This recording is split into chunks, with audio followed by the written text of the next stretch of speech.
¿Se escucha? Sí, es más bueno. Voy a quitar la parte de ahí.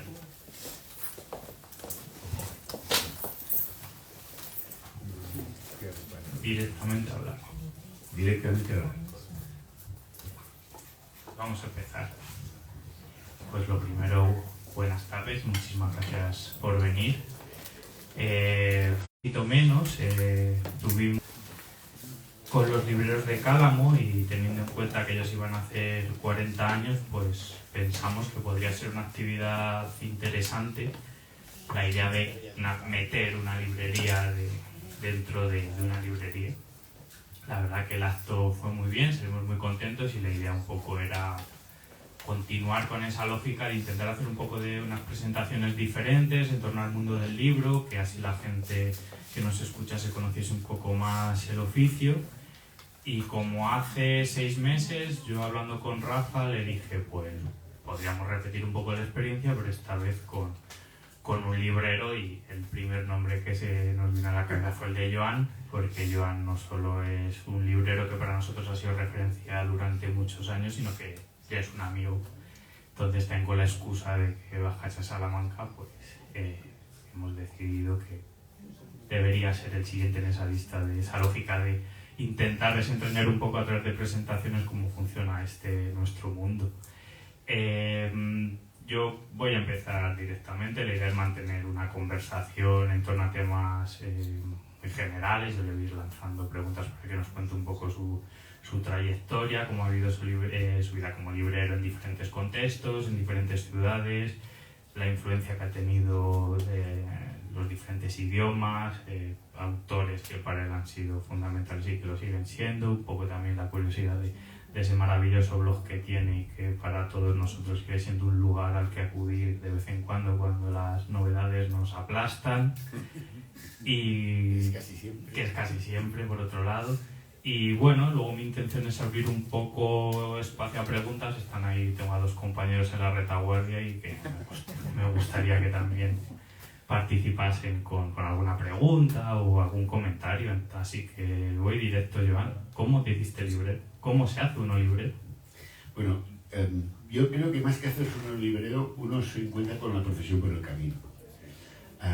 Ahora y en diversas universidades, creo que en Madrid también, no sé si en Salamanca, hay unos másters en gestión de librería en Barcelona, y hace unos años que la Universidad Pompeu Fabra hace un máster en librerías. Un máster dirigido a personas que ya tienen su grado universitario, con la idea de que quizás el oficio de librero, con todo lo que esto implica, pudiera enseñarse a alguien en 6 meses. Bueno, son muy optimistas. Yo he estado más de 30 años y cuanto más tiempo trabajaba en la librería, más me daba cuenta de lo poco que sabía.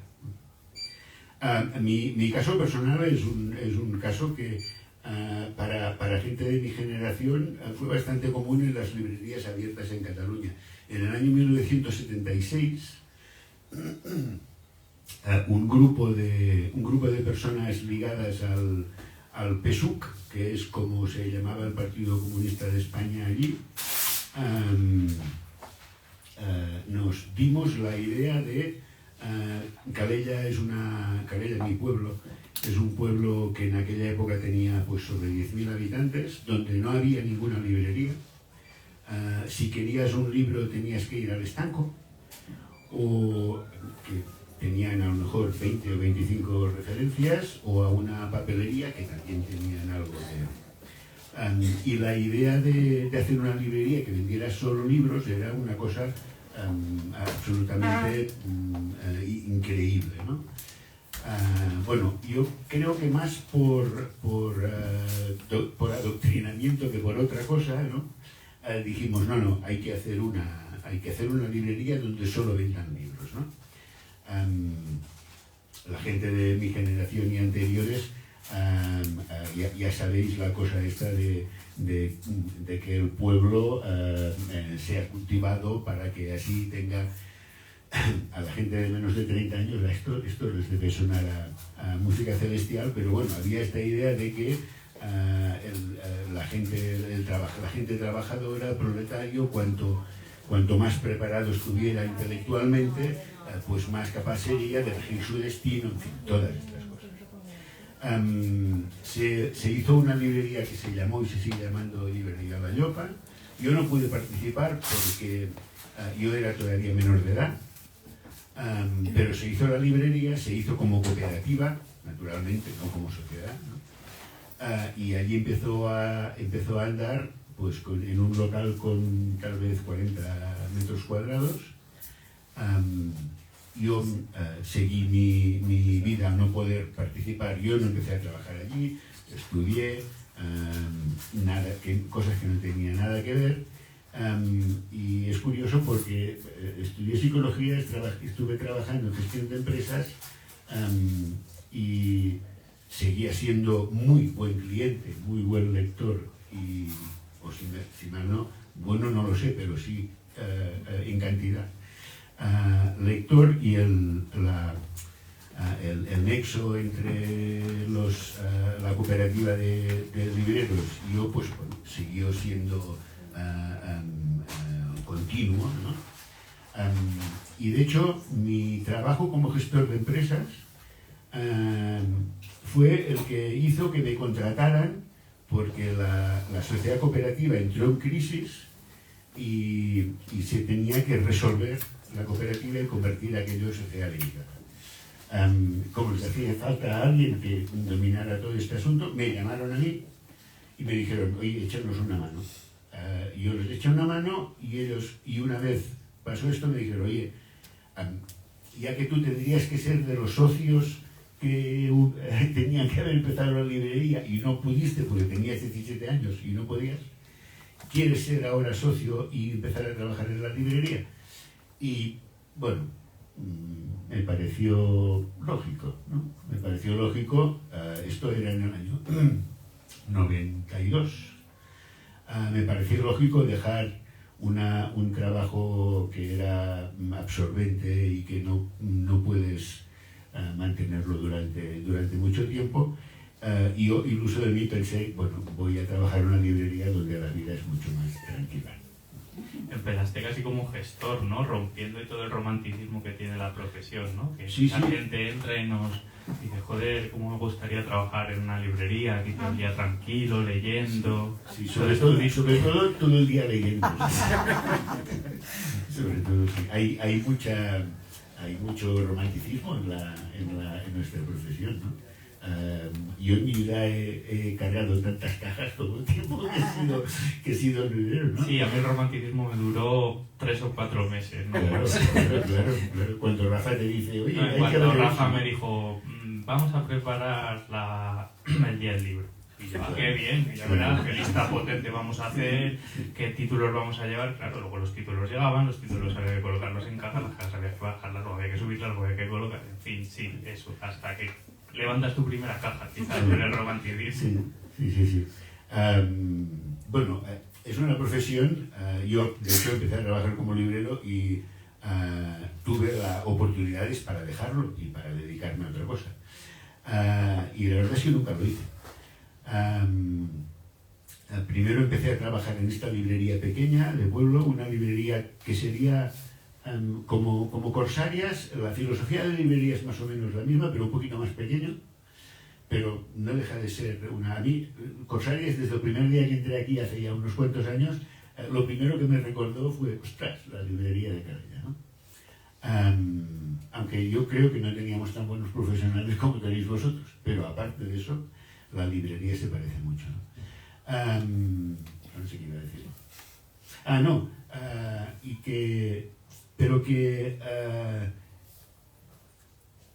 No sé si a día de hoy me ofrecieran ser librero y yo supiera lo que es ser librero ahora, no sé si hubiese cambiado de profesión, ¿no? Pues eso, son más de 30 años y nuestro trabajo ha cambiado mucho. Y romanticismo aparte, a mí yo creo que no me gustaría tanto ser librero ahora como lo lo que significaba ser librero hace 30 años. Sí, de eso quería hablar luego más adelante, ¿no? ¿Qué es ahora ser librero? Eso luego me gustaría hablarlo porque creo que sí que es verdad que yo al menos el tiempo que llevo trabajando, tampoco la profesión ha cambiado mucho, pero se van viendo ciertas cosas o por dónde puede ir. El otro día un librero aquí en esta librería dijo que él ahora lee mal. Sí. Y eso creo que puede ser un signo preocupante de en qué se está convirtiendo el ser librero, ¿no? El hecho de que precisamente un pilar fundamental en el que se tiene que basar la profesión, que es la lectura, tú mismo lo percibas como que hay algo ahí que no acaba de funcionar. Yo sería incapaz de definir, ya te digo, después de 30 años trabajando en algo, me vería bastante incapaz de definir qué es ser librero a alguien que, por ejemplo, no haya entrado nunca en una librería. Porque además esta creo que ha sido una profesión que ha ido evolucionando, cambiando a un ritmo que eran los que marcaban los tiempos, pero que tal vez no era el ritmo que necesitaba la propia profesión. Y yo últimamente me he encontrado que estaba ejerciendo una profesión que yo veía que era anacrónica y que además mi manera de ejercerla también era anacrónica. Eso que yo no podía vender un libro o podía raramente recomendar un libro de alguien que me pidiera una recomendación sin haberlo leído, eso a mí no me entraba en la cabeza, ¿no? Si alguien me pedía, oye, ¿qué tal este libro? Y yo no lo había leído y no tenía ninguna referencia directa, yo sencillamente decía, pues no lo sé, no lo he leído. Al autor sí, o no, es que al autor tampoco lo conozco, ¿no? Esto, viendo compañeros que han ido siendo compañeros de trabajo de mucho más jóvenes, me he dado cuenta de que ellos no tienen este dilema, ¿no? Que son capaces de vender cualquier tipo de libro a cualquier tipo de cliente. Y eso me ha dado la sensación de que yo me estaba quedando atrás como profesional, ¿no? Que mi idea de librero o mi profesión de librero ya no se pedía. Ya nadie necesitaba un librero como yo. Porque yo no había sabido ponerme al día en no sé qué conocimientos, pero que me había quedado anacrónico, ¿no? Bueno, no sé, estos son crisis que te asaltan de vez en cuando y que naturalmente sigues trabajando de librero porque también hay una explicación para eso, ¿no? Pero a mí me ha dado mucho, no sé, conozco gente de otras profesiones a las que le ha cambiado mucho su profesión por razones técnicas. Antes hacíamos esto no sé cómo y ahora hacemos lo mismo de otra manera, más fácil, más barata, más asequible, más sostenible. Pero nosotros como libreros no, seguimos haciendo lo mismo. Tenemos una librería y vendemos libros, ¿no? Y lo que parece que nos piden los lectores, los clientes, los futuros clientes, a mí me ha dado muchas veces la sensación de que yo no puedo dárselo. Y que lo que yo puedo dar no me lo pide nadie. No sé si vosotros que sois más jóvenes mi sensación es que la tarea prescriptiva ha cambiado de contexto. Ha desaparecido de lo que es el lugar físico de las librerías y al menos en nuestra experiencia nosotros lo que intentamos es potenciar esa tarea de prescripción a través de otras redes, en este caso por ejemplo las sociales. O también dentro del propio espacio físico de la librería con los frontales, o la propia colocación de los libros, o jugar mucho con los escaparates. Yo creo que sí que eso es verdad, que ya hay cada vez menos gente que te viene a pedir un libro, entonces toda esa tarea de prescripción, que antes era la tarea clásica del librero, creo que ha cambiado el contexto y las formas de entenderla. y sí que es verdad que es una pena, porque yo de las cosas que más disfruto cuando estoy trabajando es que alguien me venga y me diga, oye, recomiéndame un libro. Tú hablar con el cliente, entablar una conversación, descubrir qué le gusta, el recomendarle un libro y sobre todo luego que ese cliente vuelva y te dé las gracias. Eso creo que se está en cierta manera perdiendo, y sí que es verdad que puede que fuese un arraigo de la profesión, pero es verdad que los tiempos están cambiando y quizás las formas de enfocar esa tarea de prescripción también. Bueno, pero por aportar un poco al tema, quizás en la inmediatez del siglo XXI y las redes también hay un nivel de exigencia a los libreros. Pues eso, por ejemplo, Israel bombardea a Palestina, ¿no? De una noche a la mañana. Sabes que a las 48 horas siguientes va a venir un montón de gente a preguntarte una selección de títulos, tal. Muere Paul Auster, y entonces de repente tienes un montón de gente que a las 24 horas siguientes, tú por supuesto has leído todo de Paul Auster, sabes cuál es su primera novela, su novela fallida. En esa inmediatez también es ese librero del siglo XXI que nos hace estar... La fiesta que montamos aquí cuando se va a fallar el Nobel. Sí. Yo con el ordenador en streaming, Rafa con todas las pestañas abiertas de todos los distribuidores, y nosotros intentando ir a un hombre en sueco el nombre, ¿sabes? E inmediatamente cuando se lo dieron recuerdo que se lo dieron tanto a Arnaud como a John Foss, Rafa a pedir, yo a localizar los libros e inmediatamente montar un frontal y subir una foto a redes sociales porque tenemos todos los libros en la librería. Quiero decir... Bueno, a eso me refería, ¿no? Un poco, o sea, al final la librería sí que sigue teniendo ese fondo de criterio que cuando en las redes todo se llama de fotos de Daniel No y total, pero al final es la librería la que decide un poco, o sigue habiendo cierto criterio de confianza, ¿no? En la librería. Eso sí enlaza con la figura esta más antigua del librero. Una cierta confianza en que la decisión del librero pesa un poco. Sí, tienes razón. Pero tal vez hay más de deseo o de esperanza que de realidad, según mi punto de vista en lo que dices. También puede ser que esta persona, a las 48 horas de la invasión de Gaza, haya hecho una búsqueda por internet, vete a saber en qué portal, vete a saber dirigido por quién, y te venga aquí por la mañana y te diga, mira, quiero este y este, y tú mirar los títulos y decir, madre mía, lo que me está pidiendo este hombre.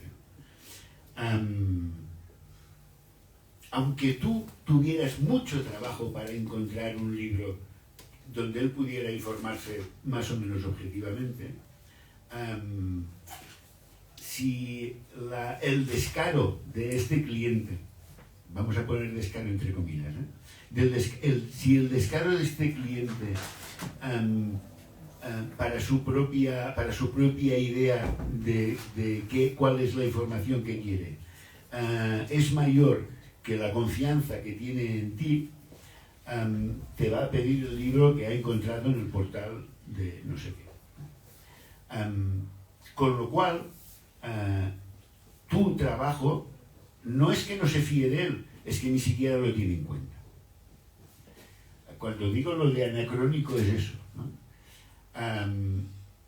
Si viniera este chico o esta chica con la foto de la portada en el teléfono y te dijera, Rafa, mira, que es que quiero saber qué ha pasado aquí, ¿qué te parece esto?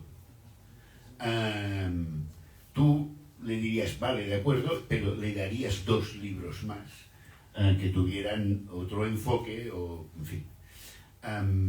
Pero si este cliente, si este lector piensa que tú no puedes aportarle nada, te va a pedir ese libro, y si no lo tienes, no te va a aceptar una alternativa. Sí. Va a decir, bueno, pues me voy a la librería del lado a buscar.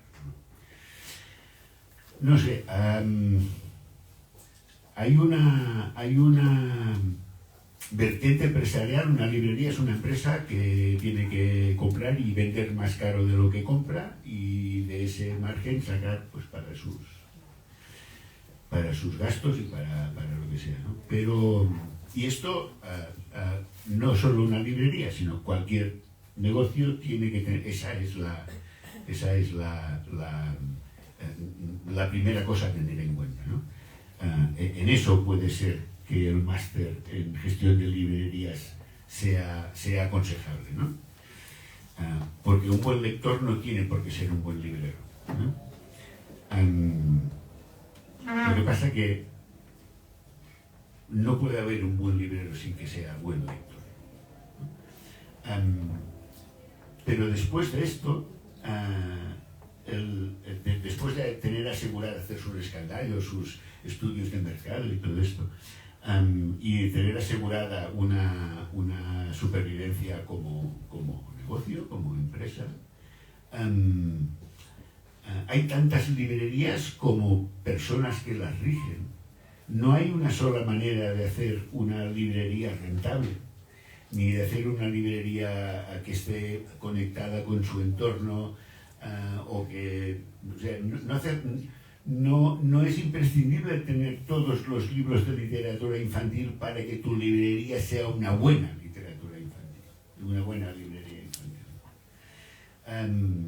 No sé, yo, la verdad es que si para algo me va a servir que por cierto estoy encantado de estar aquí con vosotros, más que nada es para muchas cosas que me pregunto a mí mismo, hacerlas en público y no sé, y recoger, supongo, alguna respuesta o algún punto de vista o de personas que estáis en el mismo ramo o de personas que son amigas de Corsarias y que pueden estar más o menos interesadas, ¿no? Pero insisto en ese cambio de paradigma, no ya de librero, sino también de librería, y que gente de mi edad, de mi generación, no hemos sido capaces de asumir. Otro cambio que tú tuviste, ¿cómo fue el hecho de dejar una librería como la de Calella, con una concepción cooperativa, con una fuerte carga de compromiso y ideológico, de camaradería, por una librería situada en Barcelona y además en una zona muy concreta de Barcelona? Porque esto también lo hemos comentado. No es ya el cambio de un pequeño pueblo a una ciudad, sino que dentro de la propia ciudad existen espacios diferentes, con su propia idiosincrasia, su propia población, con determinadas zonas que pueden ser buenas para que esa librería reciba gente. Entonces, ¿cómo fue para ti ese cambio? O sea, ¿qué supuso y cómo te cambió como librero? Sí, como otras profesiones, estás sujeto a cambios, a veces sin moverte de tu sitio, sin moverte de tu silla, tu trabajo cambia. En 20 años que estuve en la librería de Calella, un pueblo de la costa de Barcelona, turístico, de unos 15.000 habitantes, una librería general como Corsarias, ese trabajo cambió. No es lo mismo, tal vez en Corsarias pase lo mismo, no es lo mismo una librería cuando abre que a los 20 años, ¿no? El pueblo se fue transformando del ramo industrial, fue convirtiéndose en una ciudad turística además de turistas extranjeros. La gente joven empezó a ir a trabajar afuera, con lo que no hacían vida en el pueblo, y todo esto en 20 años, a través de cambios prácticamente imperceptibles, pero si tú mirabas el principio y el final de los 20 años, la verdad es que había cambiado mucho. Pero luego pasar de una librería de pueblo a una librería en Barcelona, a una librería con el pedigrí, digamos, de la central, que una librería que ya llevaba 20 años a lo mejor, o sí, creo que llevaba 20 o 25 años abierta, y que habría otra librería en otro barrio de Barcelona. Bueno, claro, el cambio fue increíble. Primero, en el plano profesional, la cantidad de fondo que tenías que gestionar no tenía nada que ver. la superficie, el tipo de lector. Esta librería se abrió porque estaba cerca las facultades nuevas de letras de la Universidad de Barcelona. Por lo tanto, había, bueno, clientes, estudiantes no, porque no se puede sacar una carrera, aunque sea de humanidades, sin leer ni un libro, pero los profesores sí, ¿no? Que estos seguían leyendo.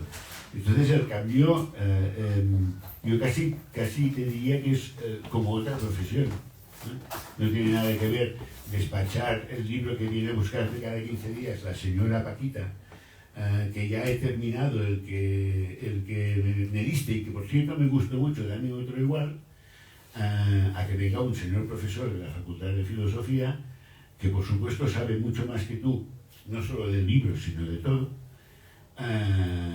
y que te pide recomendaciones para decirte, bueno, pero esto que me recomiendas no vale.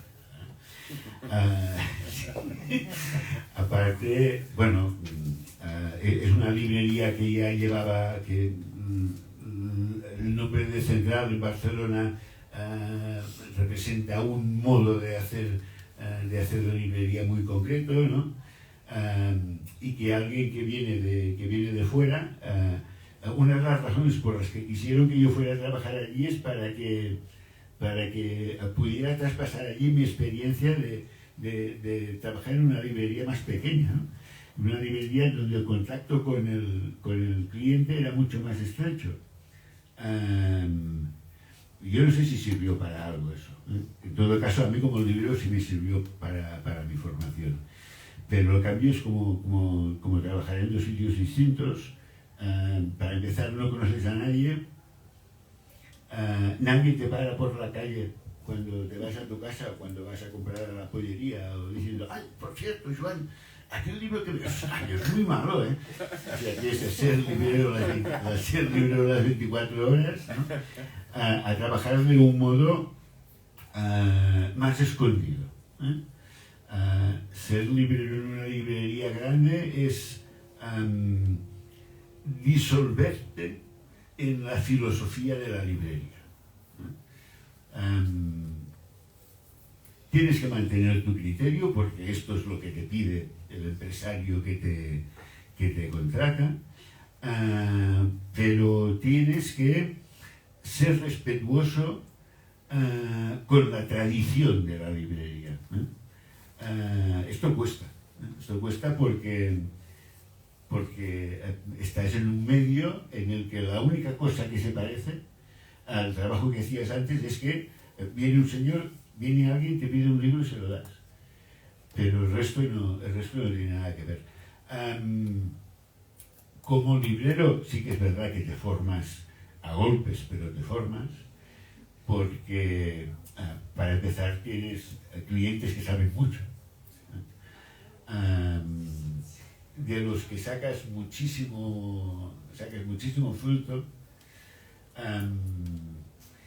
y después, claro, el gestionar una librería, para empezar una librería, aquí ya, si le pido un libro de literatura francesa del 19, me lo sabe dar.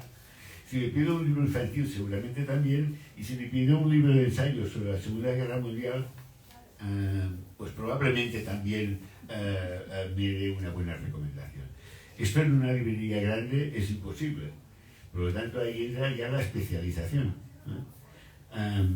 Es tal el grado de especialización que en la Central del Raval ni siquiera había una sola persona para toda la literatura, éramos 3 personas para la literatura, ¿no? Porque allí también hay libros en versión original. Bueno, otra cosa que es lo de las 2 lenguas, que esto ya lo hablaremos también, pero el trabajo tiene poco que ver. Como profesional es más exigente, mucho más exigente. Lo que pasa que esa exigencia, si de verdad te gusta la profesión, la asumes con gusto.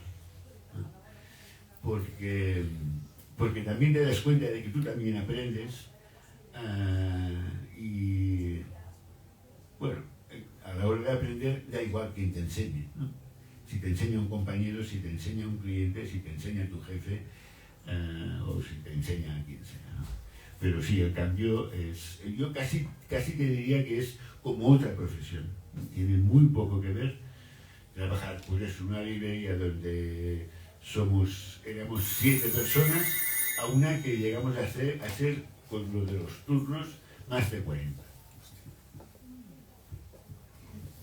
El tema de los idiomas, que también me interesa bastante, sobre todo saber, aparte de la importancia del catalán, tu francofilia, ¿no? Que yo creo que es una de tus, ¿no? Una cosa, cualquier persona que conozca poco a Joan sabe que la francofilia es una de tu gran filia, ¿no? Siendo un poco redundante. Sí. Bueno, lo de los 2 idiomas para las personas que estáis acostumbradas a un solo idioma materno, en una librería, bueno, esto en casa cada cual lo gestiona como quiere, ¿no? Pero en una librería puede ser fuente de varios conflictos.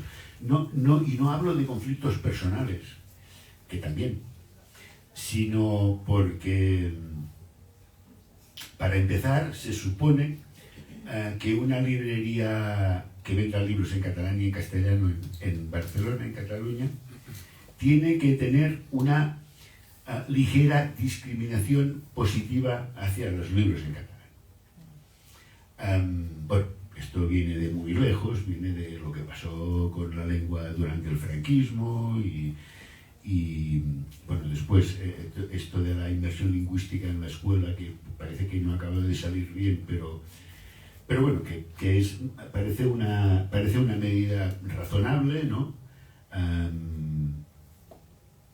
Casi todo el mundo entiende catalán en Cataluña. Personas mayores tal vez no tanto, pero teniendo en cuenta que la inmersión lingüística hace 30 años que funciona, toda la gente que ha estudiado allí por lo menos tiene que tener conocimiento de la lengua, pero es fuente de varios conflictos, como os decía. Primero, el conflicto de las traducciones. Cuando en los años 60 y 70 el régimen abre un poco la mano para los libros en catalán, hay una invasión increíble de traducciones de libros que no existían al catalán. Pero esa fue una invasión para la que seguramente el catalán no estaba preparado. Entonces, las traducciones de rusos, por ejemplo, de esa época, están casi todas hechas del francés, porque no había traductores literarios que pudieran traducir ni Crimen ni Castigo ni Ana Karenina directamente al catalán. El problema de esto a la hora del librero es cuando alguien viene y te dice: quiero Crimen y Castigo, ¿en qué idioma lo quieres? En catalán. ¿Lo cojo y se lo vendo? O lo cojo y le digo: perfecto, pero ten en cuenta que esto está traducido primero en un catalán que no es el catalán actual, sino que es el catalán de hace 40 o 50 años, que era distinto. Bueno, es el problema de haber sido una lengua pues más o menos reprimida, o perseguido es muy fuerte, ¿no? Pero más o menos reprimido. Pero es que además esto que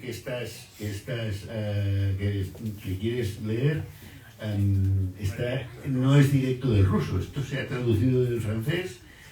Además no sabemos quién lo tradujo del ruso al francés, o sea que tampoco no tenemos ninguna garantía de que la versión rusa sea fiel al original ruso, ¿no? Y a cambio, pues aquí tienes esta edición en castellano que hace 3 años que se ha traducido por, es igual, pon el nombre que quieres, Marta Ribón o quien sea, ¿no? Y que tiene todas las garantías filológicas.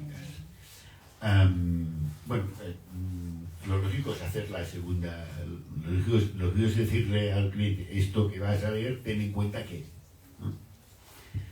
Hay otra cuestión de proporción.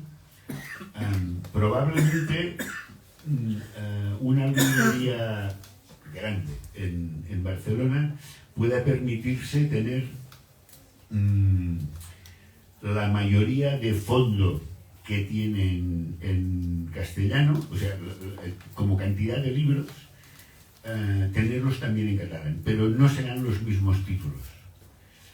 ¿Por qué? Porque no todos los libros extranjeros que se traducen al castellano se traducen también al catalán. Hay muchos que no, vamos, la mayoría, ¿no? Si coges esta mesa, que puede haber 100 títulos, yo creo que 15 tal vez se haya traducido al catalán, no más, ¿no? Esto para según qué lectores puede llegar a molestar y a veces incluso hasta culparte al librero, ¿no? Pero ¿cómo puede ser que no se haya traducido? Pues no lo sé, tradúcelo tú. Claro, no.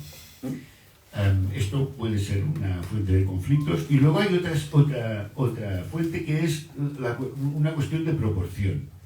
Si escogemos que Letras Corsarias hiciera un año, Letras Corsarias en Barcelona, hiciera cada año un listado de los 50 mejores libros de narrativa del año, ¿no? Pues seguramente te saldrían 40 y 10, 40 en castellano y 10 en catalán, ¿no? Porque es que se escribe peor en catalán, que es que los escritores no son tan buenos, no, es que somos menos, ¿no? Es que hay pocos. Entonces el hecho de tener como librero una cierta militancia en favor de una lengua minoritaria, que no deja de ser minoritaria, puede encontrarse con esos dilemas, ¿no? No, yo me gustaría venderte La broma infinita. Mira, me viene al pelo. Me gustaría venderte La broma infinita en catalán, pero es que no existe. ¿No? Es que nadie la ha traducido, ¿no? Esto cuesta de gestionar, ¿eh? Y en cuanto a lo del francés, bueno, esto sí que es una cuestión puramente personal. Yo pertenezco a una generación del bachillerato antes de la LOCSE, que yo estudié como segunda, o sea, como lengua extranjera francés, ¿no? Y por lo tanto esta francofilia me viene de, yo sé, a los 11 años empecé a estudiar francés, ¿no? Y bueno, pues no sé, pues más o menos ha seguido. Lo que pasa es que cada vez somos menos, porque ahora todo el mundo habla inglés, porque el inglés es un idioma muy fácil de hablar, porque a lo mejor con 1500 palabras te entiendes con todo Dios, pero quiero decir con todo el mundo, no solo con ingleses, sino con ruandeses, con australianos, con etíopes y dentro de poco con chinos, ¿no? Pero a mí me quedó esa cosa del francés. Yo todavía pienso que el francés es la lengua de cultura y que el inglés es la lengua de los negocios. Claro, esto yo puedo decirlo, pero mirad lo que hay aquí, ¿eh? Los que no son franceses los conoce todo el mundo, y a los franceses yo creo que hay muy poca gente que los conozca. Por lo tanto, otro anacronismo, ¿no? Lo siento, estoy jubilado, o sea, ahora ya ahora me da igual ser anacrónico o no serlo, ¿no? Pero que es verdad que para el lector en versión original, el grupo de lectores que leen en inglés, y más realmente jóvenes, gente de menos de 25 años, es apabullante. Yo me acuerdo que en la librería ha habido títulos de estos que se han hecho famosos porque el escritor es una escritora que está sobre los 30 años y que habla de los problemas de las chicas de menos de 30 años, que en Barcelona hemos vendido más ejemplares en inglés que en castellano y catalán juntos. Pero no porque vengan ingleses, sino porque el inglés de estos libros es fácil para gente que sepa inglés, pues a un nivel de, yo qué sé, de C1, ¿no? O de B2 o de C1, ¿no? darle importancia a la literatura francesa es también una forma de resistencia contra ese dominio del inglés, que es un dominio global, pero que no hace a un libro mejor porque sea portada en el New York Times de lo que puede ser otro que sea portada en Le Monde o en Liberación o en El Figaro. Entonces yo, si tengo pocas cosas como librero que aportar a los lectores en inglés, pues les dejo con su lectura en inglés, y sí que prefiero, además tengo la suerte de poder leer prácticamente todo en francés, prefiero que la gente conozca otras cosas, ¿no? Guille me pidió, dice, dime unos cuantos libros para poner en la mesa cuando vengas, ¿no? Y yo le hice cinco grupos, y después mirando, que está lleno de franceses, ¿no? Claro, yo no lo pensé cuando hacía la lista, ¿no? Pero ya como librero y como persona, ¿no? Yo pensé que la principal labor de la lectura, y eso creo que es lo que me implica a mí como librero, es la formación. Por lo tanto, el primer grupo, Guille, Lucrecio, Montaigne y Descartes. Y bueno, ahí ya me han salido los franceses. Bueno, ha sido sin querer, sí. Hay un segundo grupo que yo pienso que la tradición es imbatible, que los clásicos son clásicos porque siguen llamándonos la atención 100, 200, 300 o 400 años después, y en cuestiones de tradición, pues el Quijote, Gargantúa y Dante, para mí nos han hecho, o sea, si somos occidentales es gracias a estos, entre otras cosas, a estos tres libros, ¿no? Bueno, ahí he conseguido que solo me saliera algo. Sí, claro, solo Rabelais. El Quijote por supuesto, y Dante porque, bueno, vamos, para mí Dante inaugura. Yo no soy lector de poesía, además niego que la Divina Comedia sea poesía. La Divina Comedia hace gracia, siempre que subimos algo de poesía a redes sociales nos ponen que por qué no escriben toda la línea. Claro. Yo deben cobrar por página en vez de por palabra, ¿no? Luego me salió un tercer grupo, que era, bueno, la literatura. Yo pienso que la literatura, o sea, se puede seguir la historia de la humanidad con libros de historia, pero yo creo que la mejor historia de la humanidad que existe es la que se ha escrito a través de los libros de narrativa, precisamente porque no hablan de historia, ¿no? Y a mí aquí me salen tres: Balzac, Zola y Proust. Claro, aquí la cagamos porque aquí los tres son no le dije nada, pero sí que es verdad que si yo no fuera tan francófilo también podría haber puesto el siglo XIX anglosajón, ¿no? Yo qué sé, Dickens, Collins y Eliot, por ejemplo, que podrían estar con los mismos méritos, pero que tenían un hándicap insalvable, que es que no escribían en francés. Y después ahí, de la misma manera que la tradición no puede obviarse, la mejor manera. Hoy hemos estado visitando la catedral, ¿no? Y creo que era la señora de la taquilla nos ha dicho: pues podéis ver la catedral nueva y la catedral vieja. Dice que por suerte al hacer la nueva no se derrumbó la vieja, ¿no? Dejaron la vieja también, ¿no?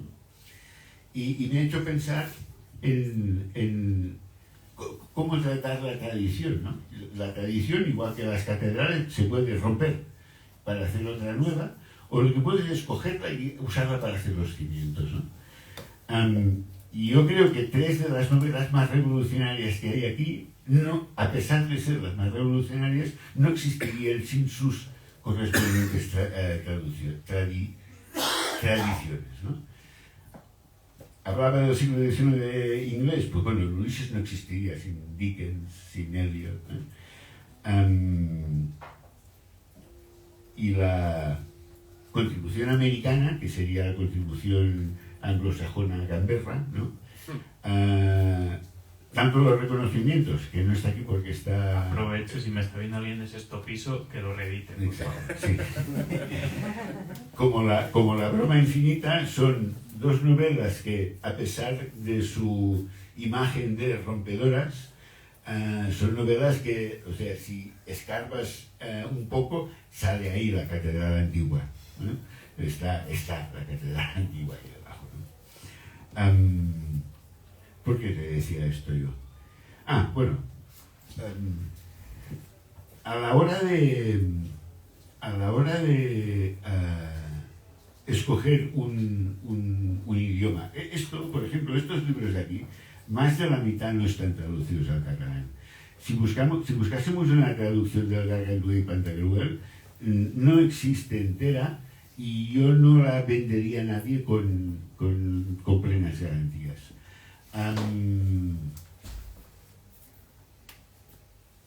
¿Qué hago? Lector en catalán militante. ¿Leo Gargantúa y Pantagruel en castellano o no lo leo porque no está en catalán? Bueno, mi opción, por supuesto, es la primera, Gargantúa y Pantagruel, y si quieres leer otra cosa que esté traducida al catalán, léela, pero no te guíes ni por la lengua de traducción, y todo lo que pueda leer a los franceses en francés, pues mejor para él. Yo, para ir acabando, me gustaría cerrar con tu faceta como lector, que yo creo que ahora es la que desempeñas, en la que militas, y que nos hables un poco de cómo surge ese maravilloso blog. ¿Por qué? O sea, creo que además, como tú has dicho, la profesión ha ido evolucionando hacia una cada vez mayor invasión de títulos, un tiempo que los libros no vamos teniendo, llega un punto del año en el que una de las frases más repetidas cuando estamos colocando novedades es "este me llamó y se me ha pasado", incluso cierto nerviosismo, cierto saber y pensar que te estás perdiendo algo, agobiarte porque no llegas a todo lo que quisieses, a libros que... Entonces tu blog rompe con eso, es lo contrario, es una especie de oasis, porque no son reseñas al fin y al cabo, lo hablaba también con Antonio esta mañana, son pequeños ensayos, o sea, son lugares en los que pararte. Yo siempre que voy a coger un libro, o te pregunto a ti directamente si tiene entrada en el blog, o lo busco directamente, porque creo que me parece una primera aproximación fundamental y una primera aproximación que en el mundo literario ha desaparecido. La crítica cultural está a otras cosas, no hay tiempo. Entonces, tú precisamente a ese blog, la sensación es que le dedicas ese tiempo, que parece que no tenemos. Entonces, sí, de hecho, yo el blog lo utilizo, o sea, parece que es para cosas que he leído, pero yo utilizo el blog y los libros que leo para hablar de lo mío. No, ahora en serio. El blog empezó creo que en 2008, cuando yo ya tengo cierta experiencia como librero, pero que trabajo en una librería pequeñita donde libros a los que a mí me gustaría dar cancha, bueno, pues en un pueblo pequeño y en una librería pequeña no tienen lugar. Entonces pienso que tiene que haber alguna manera de que gente que no vendrá nunca a la librería porque vive en otro sitio, se entere de que existe este libro determinado, por si se le escapa, ¿no?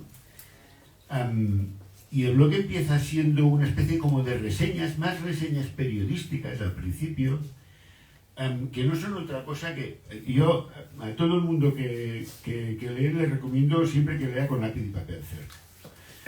Porque siempre hay que apuntar alguna cosa, siempre hay que subrayar algo, ¿no?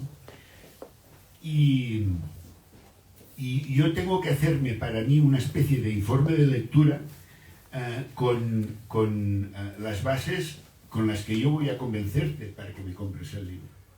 Y esto tengo que hacerlo en mi cabeza. pero desde hace muchos años yo todo esto lo apunto. Lo apunto y me lo guardo para mí. Bueno, llega un momento, pues esto, en el año 2008, lo de la red 2.0, ahora esto ya, los blogs ya se ven hechos, solo los blogs y Facebook lo utilizamos solo la gente mayor, ¿no? Pero en esa época el blog parecía una buena manera de dar a conocer pues tus ideas o lo que sea.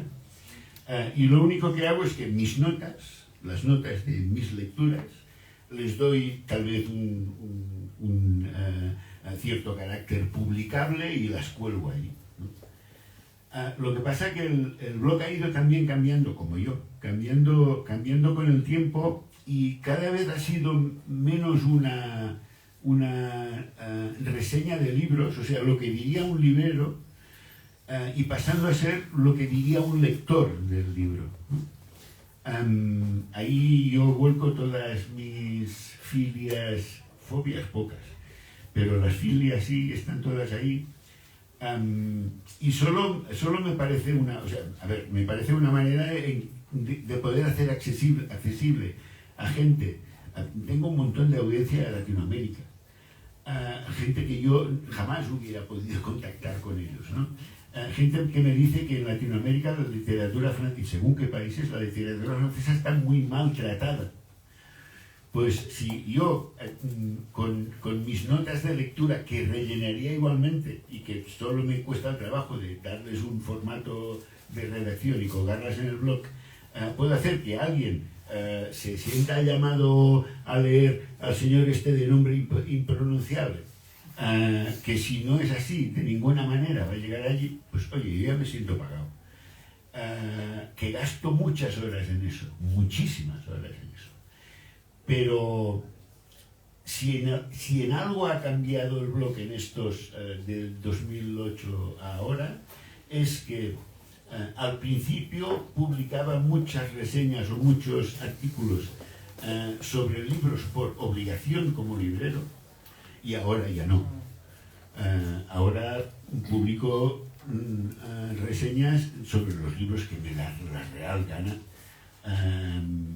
Y que... Traducciones también últimamente. Sí, últimamente sí. Que se agradecen bastante. Sí, sí, los compañeros de la última librería abierta en Barcelona, que si vais por allí os recomiendo, porque vale la pena, se llama Librería Finestras y es una barbaridad, una maravilla. Me dijeron si podía hacer una especie de curso como de literatura francesa actual, y les dije que sí. Y bueno, pues estamos leyendo a estos autores que solo me gustan a mí, bueno, y a Guille, y bueno, pues para dar más información, pues encuentro artículos, críticas que están en francés, y pues para hacerlo accesible a gente que no comprende francés, pues salen en el blog traducidos con más buena intención que corrección la mayoría de las veces, pero como mínimo para hacer accesible un libro, no, pero sí para hacer accesible pues artículos que tienen que ver con una literatura, por eso la literatura de la lengua de cultura que decíamos, ¿no? Con una literatura que tiene muy poco eco en los medios. Bueno, ahora últimamente han dado algún premio Nobel a franceses, a Mierno, Moyano, Le Clergeau hace unos años, pero que es una literatura que, yo no sé aquí en la parte central de la península, pero que incluso en Cataluña, teniéndolo tan cerca, con la cercanía de los dos idiomas, el catalán y el francés, son más próximos que el castellano y el francés. Tiene poquísima repercusión, ¿no? Pues bueno, si puedo hacer algo y además disfruto haciendo lo que me gusta, pues...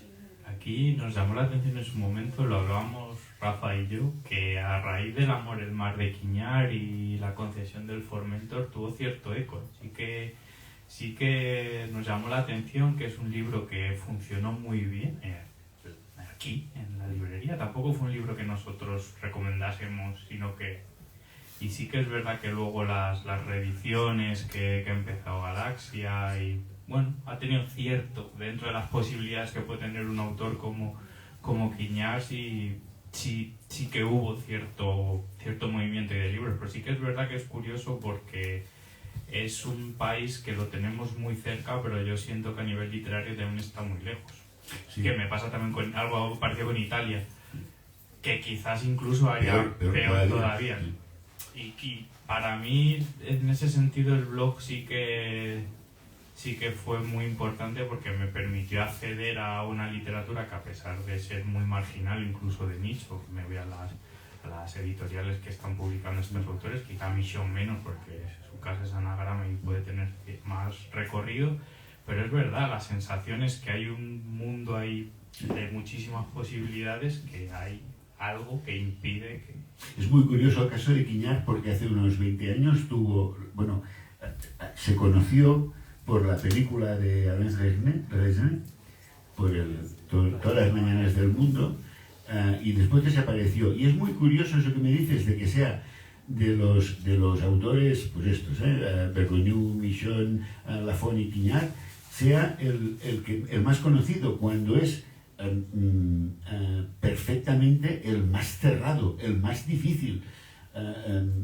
Es complicadísimo de leer. Sus novelas cuestan muchísimo. Los libros que no son novela, hay algunos que no sabes por dónde pillarlos, ¿no?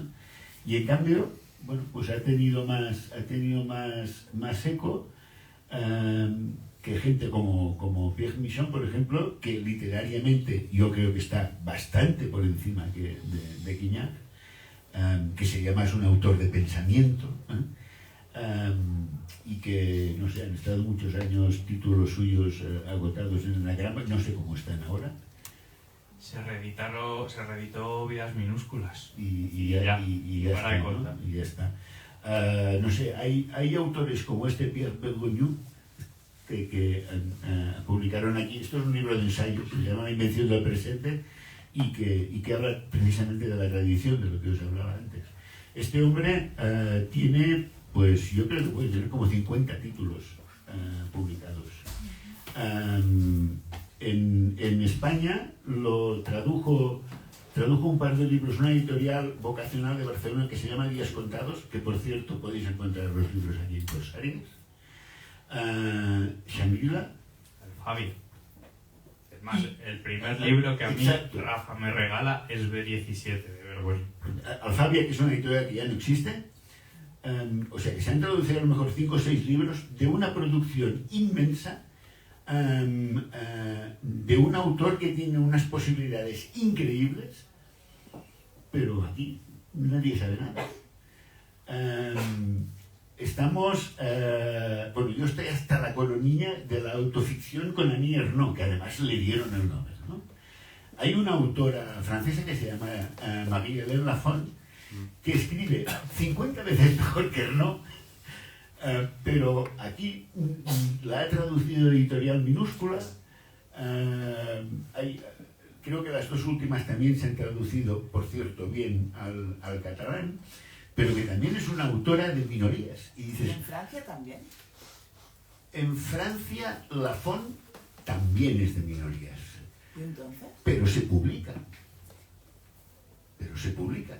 O sea, un editor, los compañeros de Shangri-La no sé qué tirada habrán hecho de este libro, pero si han tirado a lo mejor 800, saben que esto les va a durar más de 10 años.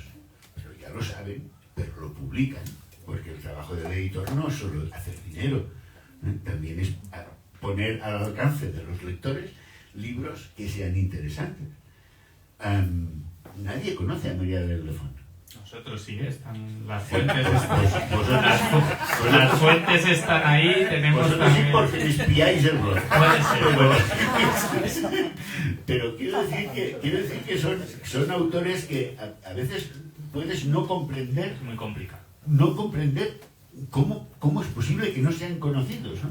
Cuando otros que lo hacen igual o incluso peor, por razones de marketing, por la editorial que les ha tocado, por lo que sea, puedan ser. El motivo del blog sobre todo es ese, es que alguien diga, Pierre Michon, ¿este tío quién es? ¿No? Y pues vaya, lea, y que a lo mejor lo que le lee le interese y pues conozca a un autor determinado. Que el bloque es asquerosamente francófilo, pues sí, seguirá siéndolo. Me temo que sí. Tiene que ser así, supongo que sí. Pues yo ya he tocado todos los temas que quería hablar con Joan. No sé si querréis decir algo, comentar algo, preguntarle algo. La evolución esta de la que hablábamos del librero anacrónico, librero presente, librero futuro. Sí, esto es complicado, esto es una profecía. Es especulación, pero... Sí, yo me di cuenta que las cosas cambiaban cuando, entre otras cosas, entre otras ocasiones, cuando me parecía que el librero profesional tenía que dejar su sitio a gestor. Yo tenía un compañero que era vendedor, y tú me dirás, ¿vendedor de qué? No, él era vendedor. Él había trabajado con material deportivo, había trabajado con material de obra, y era igual de bueno en las dos cosas, porque él era vendedor. A mí me dio la sensación, esa fue una de las razones por las que me harté y dejé la librería antes de jubilarme, que no se necesitaba gente especializada en un trabajo determinado, sino que era exactamente al contrario, gente no especializada pero cuyo campo de acción fuera muy amplio, ¿no? Entonces, si a este señor, si a esta chica, le pones en el departamento de lavadoras, te va a ser igual de productivo que si lo pones en el departamento de libros. Claro, yo no sé hacer eso, ¿no? Creo que aquí, yo noté el primer cambio aquí. Después ha habido otras cosas que han cambiado nuestra profesión. Desde el 92 hasta el 2022, en estos 30 años, bueno, apareció Internet. Apareció Internet con los problemas de fiabilidad que tiene Internet, pero también como una red global de la que es difícil escapar. Apareció un problema generacional. Yo me he jubilado y mi falta no... nadie me va a echar en falta, pero libreros que montaron su librería y que se han jubilado y que no han encontrado sucesor, y que las librerías que empresarialmente continuaban siendo rentables dentro de lo que puede serlo una librería, han cerrado. Cataluña, por la razón que sea, tenía una red de librerías de pueblo muy potente, muy potente. O sea, en un pueblo, no había ningún pueblo de más de 10.000 habitantes que no tuviera una librería. A lo mejor una librería pequeñita, a lo mejor con papelería también. Todas estas librerías, o la mayoría de estas librerías que proceden de estos años 70 y 80, bueno, los que las montaron se han jubilado. Muchas de estas librerías han cerrado. Hoy hace un rato me comentaba Antonio, creo, sí, que se ve que hay ahora una especie como de empresa que compra librerías de estas y las gestiona. No sé yo cómo resultará eso, ¿no? Pero bueno, vamos, que es también un cambio en el paradigma, ¿no? Y luego hay otro cambio que yo no quiero caer en lo de cualquier tiempo pasado fue mejor, pero es que yo creo que hay menos lectores de libros, ¿no?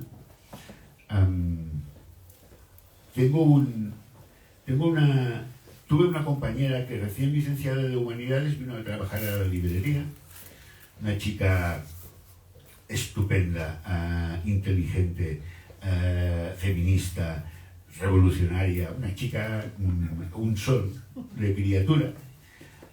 Y cuando llevábamos 15 días trabajando así, me dice, hostia, Juan, tú que llevas los anglosajones, recomiéndame algún libro de Virginia Woolf. Y ¿has estudiado humanidades? Y yo tengo que recomendarte un libro de Virginia Woolf. Dices que, claro, entero no hemos leído ninguno. Claro, un grado en humanidades y no has leído, no has tenido que leer ningún libro entero de Virginia Woolf. ¿Qué lector le espera, ¿no?, de esta persona con esta formación?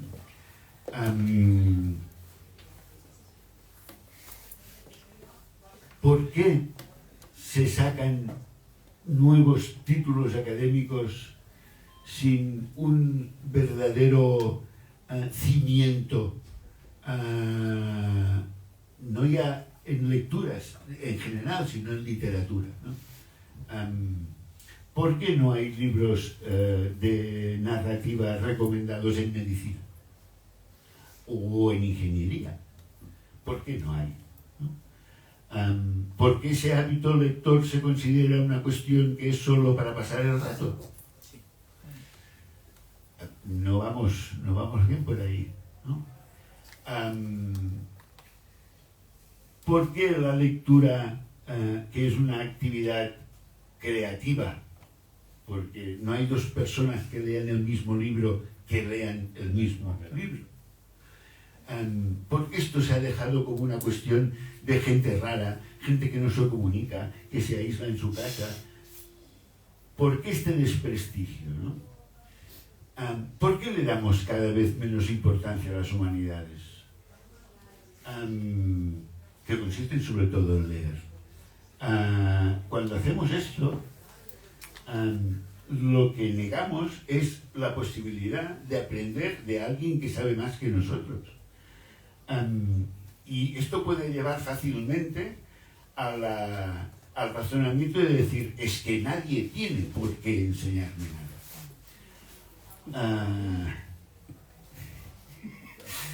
Claro, ¿cómo acabas lidiando con personas? La cosa esta, ¿no? Es que tu opinión vale lo mismo que la mía. Bueno, estamos en gente adulta, ¿no?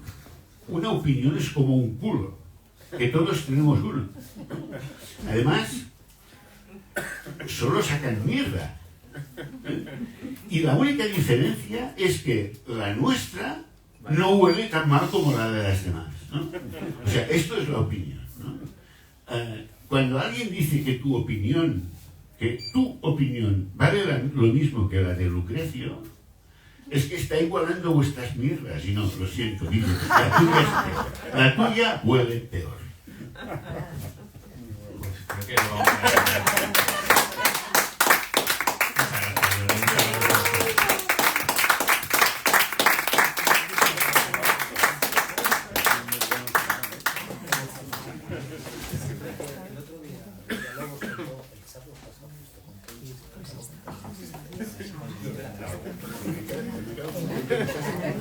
Como siempre. No sé por qué.